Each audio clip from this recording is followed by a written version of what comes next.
করে যেহেতু আমি মুক্তিযুদ্ধের ভাতা পাই, এই টাকা দিয়া আমি ওখানে যুদ্ধক্ষেত্রটা সংরক্ষিত করব। হয়তো আমার 10-15,000 20,000 টাকা যদি যায়, আমি সেজন্য কষ্ট পাচ্ছি না, আনন্দিত হচ্ছি। কারণ এটা আমার জাতির কাছে, মুক্তিযোদ্ধাদের কাছে আমার একটা চাওয়া পাওয়া আছে সবাই। এই জন্য আমি সবাই পক্ষে মৌখিক মানবিক সাহায্য চাই। আমি আর্থিক সাহায্য চাই না কারো কাছে। আর্থিক সচ্ছলতা যেগুলো আছে আমি করতে পারবো না, আমি সবাই মানবিক সাহায্য চাই। মৌখিক সাহায্যটা তো মুক্তিযুদ্ধের চেতনা, সহানুভূতি চাই। কারো কাছে আর্থিক সাহায্য লাগবে না ইনশাল্লাহ। আমার সাহস আছে, 15-20,000 টাকা ওখানে খরচ করার মতন আমার যোগ্যতা আছে। কাজেই রাষ্ট্রীয় সাহায্য অন্তপক্ষে সেটা ওই আর্থিক লাগবে না। রাষ্ট্রীয় সাহায্য হইলেও সরকার যদি অনুমতি বা অনুমোদনেরও যদি প্রয়োজন হয়, সেটাও আমি চেষ্টা করব। আমি সরকার কাছে এভাবে কোনো সাহায্য আর্থিক যাবো না, প্রয়োজন। আমার তো দায়িত্ব আছে রাষ্ট্রের জন্য। মোহাম্মদ জাফর আলী খান, পিতা মৃত আফতাব আলী খান, মাতা মৃত বরুজান বেগম, না বরুজান বিবি, গ্রাম মির্জাপুর, ডাকঘর শেখেরহাট, আমার থানা ঝালকাঠি সদর, ঝালকাঠি। 1970 সালে আমি ঝালকাঠি কলেজের শেষ বর্ষের আইএ ক্লাসের ছাত্র ছিলাম এবং ছাত্র রাজনীতির সাথেও জড়িত ছিলাম, ওই ছাত্রলীগের সাথেও কম বেশি জড়িত ছিলাম। এখন আমার গায়ে একটা জ্বালা যে মুক্তিযোদ্ধা এবং মুক্তিযোদ্ধা এবং মুক্তিযুদ্ধ এদের যিনি কিছু করতে পারি, কিন্তু আমি যদি কিছু করতে পারি, মনটা আমার খুব প্রশস্ত হয়ে যাবে বলে আমি মনে করি। যেমন আমার বাড়ি থেকে 2.5 মাইল দূরে আপনার আমার ইউনিয়নভুক্ত আপনার সাঁওতা গ্রাম, এই গ্রামে মারাত্মক একটা যুদ্ধ হয়েছে পাক সেনাদের সাথে। পুরো ঝালকাঠি জেলার মধ্যে সবচেয়ে গুরুত্বপূর্ণ সাঁওতা গ্রাম, তালে বসাইকার ও এই যুদ্ধটা পুরো ঝালকাঠি জেলার মধ্যে গুরুত্বপূর্ণ একটা যুদ্ধ হয়েছে। এত বড় যুদ্ধ ঝালকাঠি জেলায় 2য় নাম্বার। আর এত বড় সমকক্ষ আর একটা যুদ্ধ হয়েছে ঝালকাঠি জেলার চাচড়ি গ্রামে। আচ্ছা, মুক্তিযুদ্ধের জন্য আমরা ওখানে 2 জন সৈন্য, পাকিস্তানি 2 জন সেনা আমরা জীবিত ধরছি এবং 2 জন আমাদের ওখানে স্পটে মারা গেছে পাক সেনা। এবং ওই 2 জন সৈন্য ওই দিনই রাত্রে আমরা নৌকা পথে সুন্দর 2 জন ওখানে স্পটে মারা গেছিল। স্পটে মারা গেছে। আচ্ছা, 2 জনকে ধরে আমরা ভারতে পাঠিয়ে দিয়েছি। কারণ আমাদের ধাপে ধাপে ঘাটে ঘাটে আমাদের মুক্তিযোদ্ধার ঘাঁটি ছিল। সুন্দরবন বিভিন্ন জায়গায় আমাদের মুক্তিযোদ্ধা, আমরা সুন্দরবন পর্যন্ত পৌঁছে দিয়েছি নৌকা পথে। পরে ওখান থেকে মেজর জলিল সাহেবের লোকজনে ওদেরকে নিয়ে ভারতে পাঠিয়ে দিয়েছে টাকিতে, উত্তর 24 পরগনার টাকিতে, ইচ্ছামতি নদীর কাছাকাছি টাকি এলাকাটা। এখন ইচ্ছা করে যেহেতু আমি মুক্তিযুদ্ধের ভাতা পাই, এই টাকা দিয়া আমি ওখানে যুদ্ধক্ষেত্রটা সংরক্ষিত করব। হয়তো আমার 10-15,000 20,000 টাকা যদি যায়, আমি সেজন্য কষ্ট পাচ্ছি না, আনন্দিত হচ্ছি। কারণ এটা আমার জাতির কাছে, মুক্তিযোদ্ধাদের কাছে আমার একটা চাওয়া পাওয়া আছে সবাই, এই জন্য আমি সবাই তোর পক্ষে মৌখিক মানবিক সাহায্য চাই। আমি আর্থিক সাহায্য চাই না কারো কাছে। আমি আর্থিক সচ্ছলতা যেটু আছে আমি এটার থেকে করতে পারবো, কিন্তু আমি সবাই মানবিক সাহায্য চাই, মৌখিক সাহায্য। সেটা তো মুক্তিযুদ্ধের চেতনা, সহানুভূতি চাই। কারো কাছে আর্থিক সাহায্য লাগবে না ইনশাল্লাহ। আমার সাহস আছে, 15-20 হাজার টাকা ওখানে খরচ করার মতন আমার যোগ্যতা আছে। কাজেই রাষ্ট্রীয় সাহায্য অন্তপক্ষে সেটাও ওই আর্থিক লাগবে না। রাষ্ট্রীয় সাহায্য হইলেও সরকার যদি অনুমতি বা অনুমোদনেরও যদি প্রয়োজন হয় সেটাও আমি চেষ্টা করব। আমি সরকার কাছে এভাবে কোনো সাহায্য আর্থিক যাবো না, প্রয়োজন নেই। আমার তো দায়িত্ব আছে রাষ্ট্রের জন্য। তো আমি এই জন্য সবাই সাহায্য সহানুভূতি চাই, মৌখিক। আমি কারো আর্থিক সাহায্য লাগবে না ইনশাল্লাহ, পারবো। এরপরের চাপটায় আসে বৃহৎ বরিশাল জেলায় তখন বর্তমান সরকারি থানার শর্ষিনা মাদ্রাসায় রাজাকার প্রশিক্ষণের বিরাট একটা প্রশিক্ষণ কেন্দ্র ছিল। বৃহৎ বরিশাল জেলা ওইটাই তো বড় রাজাকার ট্রেনিং ছিল। এই রাজাকার ট্রেনিং সেন্টার, ওখানে বড় মাদ্রাসা আছে, বিরাট কমপ্লেক্স আছে। 1971 সালের 27শে নভেম্বর 1971 সনের 27শে নভেম্বর হামিদ সুবেদারের নেতৃত্বে একটি মুক্তিযোদ্ধা দল ওদের প্রশিক্ষণ কেন্দ্র ভোরবেলা আক্রমণ করতে চায়। সারাদিন যুদ্ধ চলছে, কিন্তু ওরা আত্মসমর্পণ করে নাই। মুক্তিযোদ্ধার ক্লান্ত হয়ে গেছে, খাবার নাই, দাবার নাই। মুক্তিযোদ্ধার আস্তে আস্তে পিছনে ফিরতে লাগলো, ক্লান্ত হয়ে গেছে, পিছনে ফিরতে চলো। ওদের আত্মসমর্পণ করা যায় না, যেহেতু ওখানে অনেক দালান কোঠা। ওদের নিরাপত্তার ব্যবস্থা ছিল অত্যন্ত মজবুত, মুক্তিযোদ্ধাদের তো কোনো নিরাপত্তা ছিল না। যাই হোক, সেটা শেষ বেলায় আস্তে আস্তে আস্তে পিছপাও দিতে লাগলো। ঠিক ইতিমধ্যে সারে ওদের একটা গুলি এসছে আমার বড় ভাই আনসার আলী খানের হাতে লাগলো। তিনি ওখানে লুটেই পড়ল, ক্লান্ত শরীর, ক্লান্ত দেহ, কিন্তু সহযোদ্ধারা কেউ আর উদ্ধার করতে যাইতেও সাহস পায় নাই। কিন্তু সবাই ক্লান্ত, সবাই ক্লান্ত। এইটাই আসল কথা।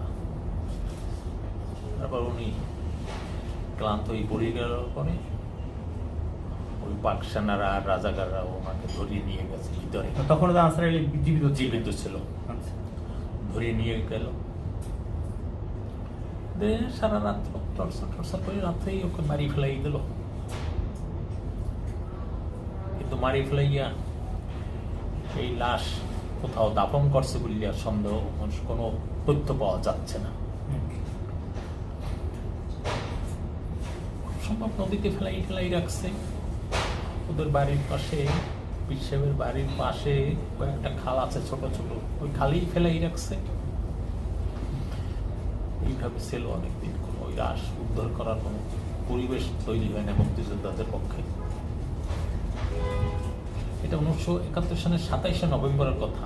27শে নভেম্বর 1971 27শে নভেম্বর, খুব সম্ভব বৃহস্পতিবার। যাই হোক, এরপরে আস্তে আস্তে দেশ স্বাধীন হইল, যুদ্ধ হইল আরো। কিন্তু ওরা সেই পিসেবের বাড়ি ওরা কিন্তু সারেন্ডার করে নাই। ওই 16 ডিসেম্বরের পরেও ওরা সারেন্ডার করে না, করে নাই। 16ই ডিসেম্বরের পরেও তারা আত্মসমর্পণ করে নাই। মনে হয় 1971 সালের 18ই ডিসেম্বর তারা আত্মসমর্পণ করেছে, 2 দিন পরে। কিন্তু এদের বিরুদ্ধে অভিযোগের আমার অনেক তথ্য আছে। আমার কাছে অনেক বাংলাদেশের গুরুত্বপূর্ণ অনেক পত্র পত্রিকার অনেক তথ্য আমার কাছে আছে যদিও, কিন্তু আমি কোনো প্রশাসনিক মহল থেকে ভালো করে আমি জানাইতেও পারি না, যেহেতু প্রশাসনিক কাঠামো আমাদের অনেক দুর্বল। তারপর সহযোদ্ধারাও যার যার সংসার নিয়ে ব্যস্ত আছে, কেউ আমাকে মানবিক সাহায্য করতে আসতেছে না। ওই আপনার যুদ্ধের পরে যখন আত্মসমর্পণ করছে, ধরা পড়ছে, তখন কি এইসব বিষয়ে কেউ জিজ্ঞাসাবাদ করছিল যে আপনার ভাইয়ের লাশ তারা কি করছে, ফেলে দিছে না? না না না, আমার সে যে যে হামিদ সুবেদারের যে দলটি সেখানে নেতৃত্ব দিয়েছিল তাদের কাছেও আমি অনেক যোগাযোগ করছি। তারাও বলছে যে ভাই আমরা তো ওখানে যেতে পারতেছি না, এখন যা হবার হয়ে গেছে। যুদ্ধকালীন সময়? হ্যাঁ, যুদ্ধের পরের কথা ওই একই রকম, আচ্ছা। যে ওখানে যা হবার হয়ে গেছে, আমাদের তো এখন আর কিছু করার নাই। এটা নিয়ে মানে সরকারি ভাবে বা বেসরকারি ভাবেও পরবর্তীতে আর এই নিয়ে এখন এটা মনের বুঝ দেন, কিছু করা যাইবে না, এইভাবে চলছে। তাই এই হোক, এরপরে ওই 18 তারিখের পরে আপনার আমাদের তখন বৃহৎ বরিশাল জেলার আওয়ামী লীগের সভাপতি ছিলেন আব্দুল মালিক খান পাশা মিয়া। আব্দুল মালিক খান পাশা মিয়া উনি নুর ইসলাম মঞ্জুকে নিয়ে ওই বর্তমান পীর মহিবুল্লাহ, ওনার বাবা তখন জীবিত আছেন, মহিবুল্লাহর বাবা আবু সালে মোহাম্মদ জাফর, আবু সালে মোহাম্মদ জাফরকে গ্রেপ্তার করছে পুলিশ নিয়ে, এবং স্পিড বোর্ডে ওই আব্দুল মালিক খান পাশা মিয়া এবং নুর ইসলাম মঞ্জু, এরা স্পিড বোর্ডে ওনাকে শর্ষিনা ফিস সাহেবের ওখানে নিয়ে বরিশালে আসছে, এটাও সত্য কথা। জেল হাজতে পাঠাইছে, এটাও সত্য কথা। পরে কোন ফাঁক ফোকর দিয়ে আবার বেরিয়ে আসছে তা আমাদের আর জানা নাই। এটা হলো কথার বাস্তবতা, কথা সত্য কথা, এবং এটার রেকর্ডও আছে, খুঁজলে সরকার সব জায়গায় পাইবে।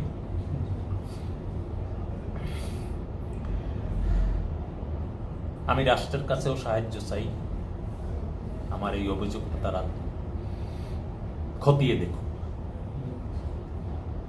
যেহেতু এই মহিবুল্লাহ তো সেই সময় হচ্ছে নেতৃত্বে ছিল। মহিবুল্লাহ তখন 22-23 বছরের যুবক, সেই জায়গার ট্রেন্ডিং এর নেতৃত্ব দিছে তখনকার সময়, আর ওর বাবা তখন জীবিত, আবু সালে মোহাম্মদ জাফর, আবু জাফর মোহাম্মদ সালে, এইটাই মনে হয় ওর নাম। যাই হোক, আমার কাছে ডকুমেন্টস আছে, আমার কাছে তথ্য আছে অনেক কিছু। তবে আমি আমার শেষ কথা, রাষ্ট্র আমাকে সাহায্য করুক, এর বিচারের আওতায় নিয়ে যাক। স্পেশাল ট্রাইব্যুনাল আছে, সেখানে এদেরকে নিয়ে বিচার করা হোক, কারণ মানবতা বিরোধী অপরাধের মানবতা বিরোধী, হ্যাঁ, মানবতা বিরোধী যুদ্ধ অপরাধী বিচারের ট্রাইব্যুনালে একে নেওয়া হোক, এবং মাননীয় প্রধানমন্ত্রী বঙ্গবন্ধু কন্যা অনেক যুদ্ধ জাতিকে একটা স্বস্তি দিয়েছে। আমি আশা রাখি এই যুদ্ধ অপরাধীর বিচার হোক। মাননীয় বঙ্গবন্ধু কন্যা উনি যুদ্ধ অপরাধীর বিচার করে দেশের যথেষ্ট মানুষের প্রশংসা পাইছেন, এটা সত্য কথা। আমি আশা রাখি এই যুদ্ধ অপরাধীর বিচার হোক। এই জন্য আমি মাননীয় প্রধানমন্ত্রীর দিক তাকাইয়া আছি, শুধু আমি না, আমার পরিবারও তাকাইয়া আছে, রাষ্ট্রও তাকাইয়া আছে, মুক্তিযুদ্ধের সমস্ত সপক্ষের শক্তি তাকাইয়া আছে। একটা এই যুদ্ধ অপরাধ সম্বন্ধে আমার আর একটা অভিযোগ, তৎকালীন আমাদের ইউনিয়নের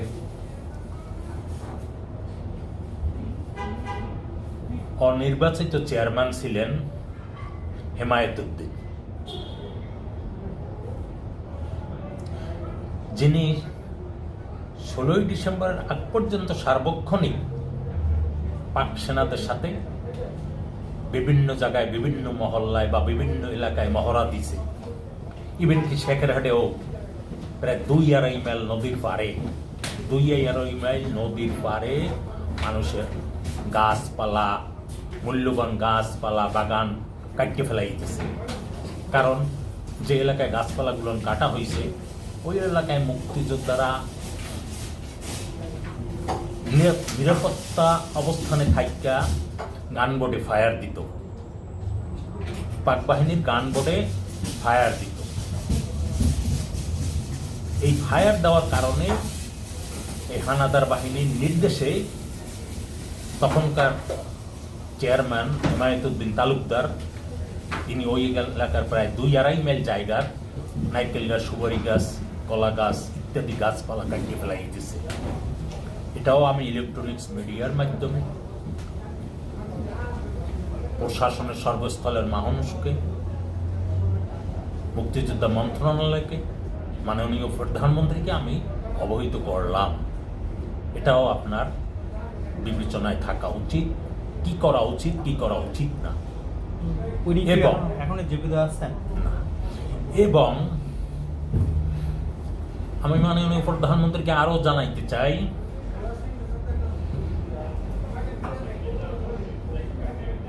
এই হেমায়েতুদ্দিন প্রেসিডেন্ট জিয়াউর রহমানের আমলে 9 নম্বর সেকেরাট ইউনিয়নের সে চেয়ারম্যানও হয়েছে।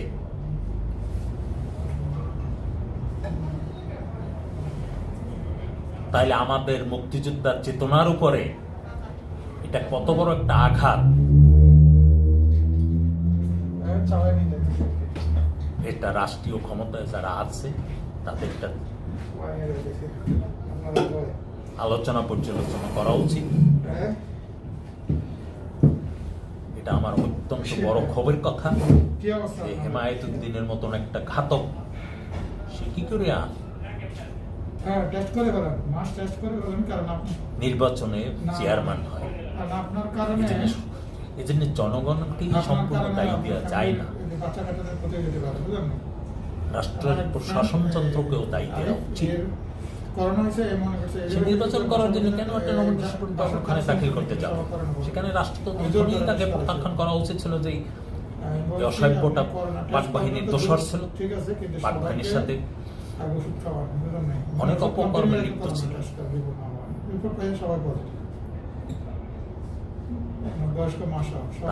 তাকেও বা তার পরিবারকে, তার সহ সম্পদকে রাষ্ট্রীয়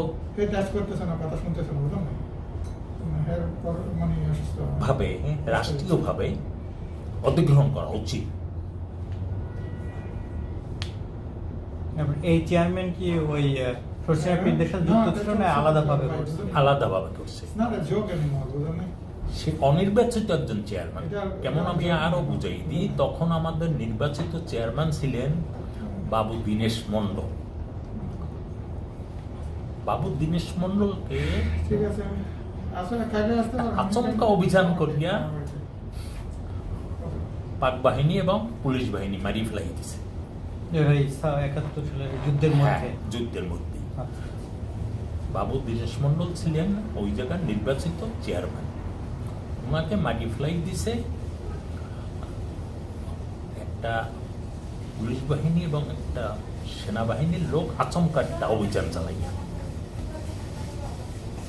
উনি ছিলেন নির্বাচিত চেয়ারম্যান, এরপরে আর নির্বাচনের প্রশ্নই আসে না। সরকারিভাবে তাকে চেয়ারম্যানের দায়িত্ব পালন করার জন্য সেনাবাহিনী ওই হেমায়েতুদ্দিনের উপরে দায়িত্ব দিয়ে দিয়েছে এবং সে অনির্বাচিত একজন চেয়ারম্যান ছিলেন ওই সময়।